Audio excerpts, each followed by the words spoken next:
आइए इसी क्रम में आगे बढ़ते हैं। भारतीय न्याय संहिता की धारा, इससे पहले आपने पढ़ा 108 आत्महत्या के लिए दुष्प्रेरण, 109 हत्या का प्रयास करना, 110 आपराधिक मानव वध का प्रयास करना। अब आते हैं धारा 111, परीक्षा की दृष्टि से इंपॉर्टेंट भी है, संगठित अपराध, ऑर्गेनाइज्ड क्राइम। तो किसी संगठित अपराध सिंडिकेट के सदस्य के रूप में या ऐसे सिंडिकेट की ओर से एकल रूप से या संयुक्त रूप से, सामान्य मति का मतलब है कॉमन इंटेंशन,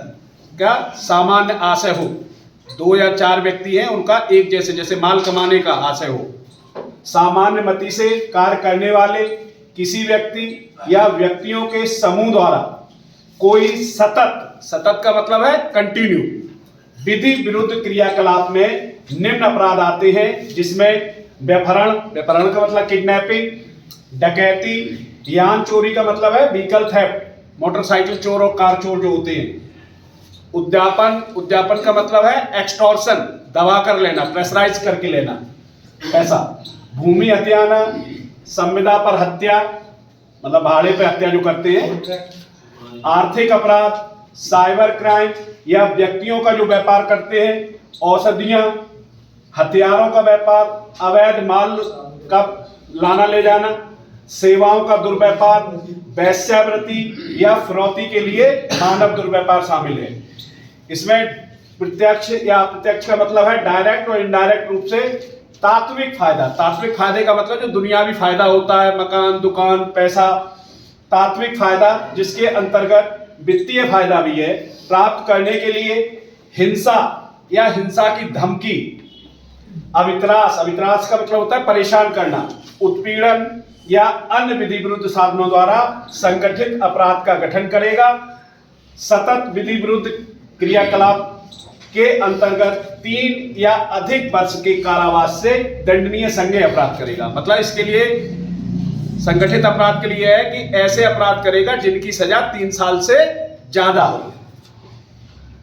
व्यक्तियों द्वारा मतलब या तो मिलके या एकल या संयुक्त रूप से किसी संगठित अपराध के सिंडिकेट के सदस्य के रूप में ऐसे सिंडिकेट की ओर से जिसके संबंध में एक से अधिक आरोप पत्र 10 वर्ष की पूर्ववर्ती अवधि के भीतर, मतलब जो चार्जशीट लगी है, एक बार मोटरसाइकिल चोरी में गया जेल, उसमें चार्जशीट लगी, फिर दोबारा चुरा ली, फिर दोबारा चार्जशीट लगी, तो ऐसे आरोप पत्र एक से अधिक जो है 10 वर्षों में दाखिल होने चाहिए।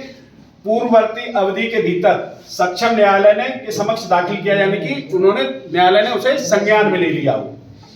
उस न्यायालय द्वारा अपराध का संज्ञान ग्रहण कर लिया हो। आर्थिक अपराध में आपराधिक न्यास भंग, कूट रचना, करेंसी नोट, नकली नोट बनाना, बैंक नोट, स्टंपों का कूटकरण, हवाला संव्यवहार, बड़े पैमाने पर विपणन, कपट